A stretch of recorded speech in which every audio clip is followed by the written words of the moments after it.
Hello Gear Facts friends, welcome back to a slightly different episode of Gear Facts today. What I want to do is show you the operating system of one of my favorite multi-effects systems. It's the Line 6 PODxt Live. It sounds really good. I'm not going to play you any sounds today.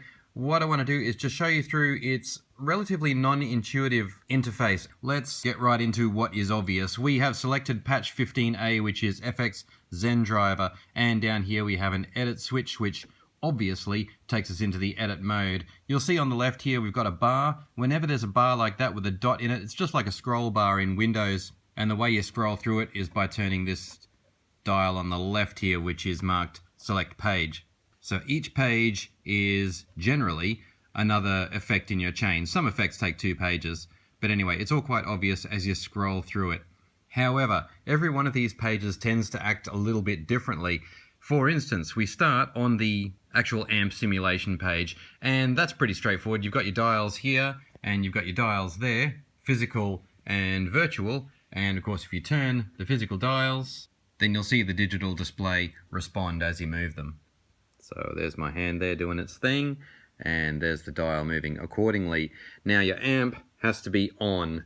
As you know, the top row of pedals activates the salient parts in your chain. So the lower pedals are the actual patch you're in, and the upper pedals you can control effects within that patch. Amp has to be on if you want to make these adjustments right here.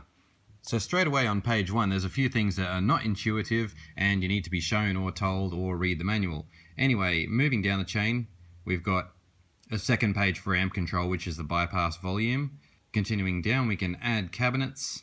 And as you'll see here, we've got cab highlighted by a block there, and that means it is controlled by this dial here. It's a parameter that we're actually in control of at the moment, and now this one's doing the tweaking. So just at random there, we've selected a 1x10 generic branded cabinet. You can also see that there is a microphone control there just below cab, and in order to select that, we go across to this button. So we're actually selecting lines along that lower edge there using the 4 buttons under here. So there'll often be anything between 1 to 4 options which will correspond with these buttons. So now that we've selected mic, we can turn our right hand dial and we'll see the kinds of mics change. So this will affect your sound a lot, obviously, because cabinets and dynamic versus condenser microphone, all those kinds of things will affect your sound, and it's a very interesting learning experience. So that's a good page to experiment with. Further down the chain, things start to get a bit more consistent from here. You can see that we've got our compression and noise gate, and the 4 parameters are selected by the 4 buttons, so that's nice and easy. Keep on going down the chain. Got our parametric EQ, so that's worth experimenting with. Stomp effects here, so we're highlighted on model, so if we were to turn that dial there, we would get different pedals to choose from, and then we use these buttons to go into the actual parameters of that pedal. Modulation works exactly the same way. This second page of modulation is a little bit interesting, and there's a good trick here that can change your sound significantly too, and that is the highlighting of the word configuration right here. So if we turn our effect tweak dial, it simply changes between pre and post, so it's either going to come before or after your drive system. And when you're using things like flanges and phases, that can have a profound effect on the way things turn out, and it can be a good way to make some interesting discoveries too. So again, that's another highlight. Further down the chain still, we're carrying on like you would expect a normal pedal chain too. We're starting off with drives, modulation type things are in the middle, and then ambience things like delay are at the end. 2 pages for delay there. Reverb, again 2 pages.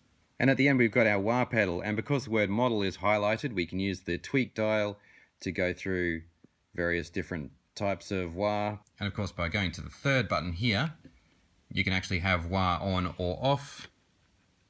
And you'll notice if I pan over this way, that as I turn it on or off, it'll switch between volume, which is the default, and wah. What about tweak in the center? Well, that refers to changing the parameters on your modulation effects.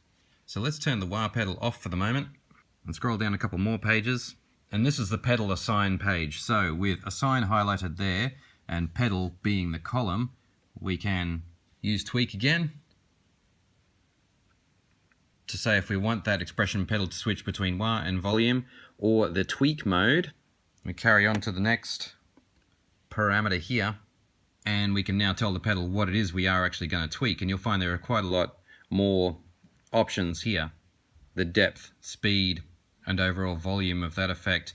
And then we can control compression, the stomp box, a whole range of different things there.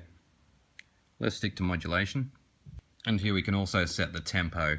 Bear in mind this pedal can receive a MIDI clock too, so tempo synchronization is not usually that much of a problem. And now that we're switched to tweak mode, you can see that we've got both lights on. So when you select a patch and you see both of those lights, you'll know that your expression pedal is going to be doing something other than volume and wah control. So that's the last page of effects control apart from Variax connection. If you've got a Line 6 guitar that's Variax enabled, then more options will come up there. And also, as you can see, we've scrolled right back up to the top of the bar.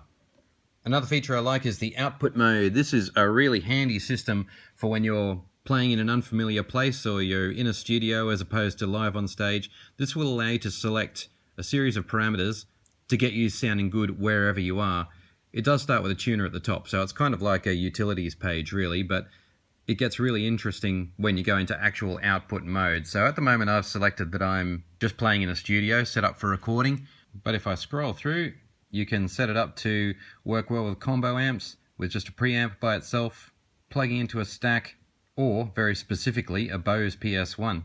All of these models will sound slightly different, and when you are somewhere new, it's worth seeing where it takes your sound. As you can see, the controls are quite interesting because we've got destination here, then the lows, the focus control. That can be great for eliminating a portion of your sound or a particular pitch that seems to resonate with the venue. It can be very annoying if one particular string rings out way louder than others. Same for highs too. If something's resonating in an irritating shrill kind of way, then that's the control that will help you eliminate that. From there, it's fairly obvious. When you've got all the settings that you want, you just hit save. Although the selection process is slightly different, your middle two buttons here will control the direction of your cursor. And depending where that cursor is, you can change the letter to enter an entirely new name for a patch. Once you're happy with it, as you'd expect, you just press save again. And you're all done. Of course, that's not all the PODxt Live has to offer. It's a fairly in-depth pedal. You only have to look at the back to see how many controls and possibilities there are with this one. But it does sound great. They're getting cheap. It's well worth picking one up if you can. And that's it from Gear Facts for today. Thanks for watching and hopefully enjoying and finding useful this tutorial.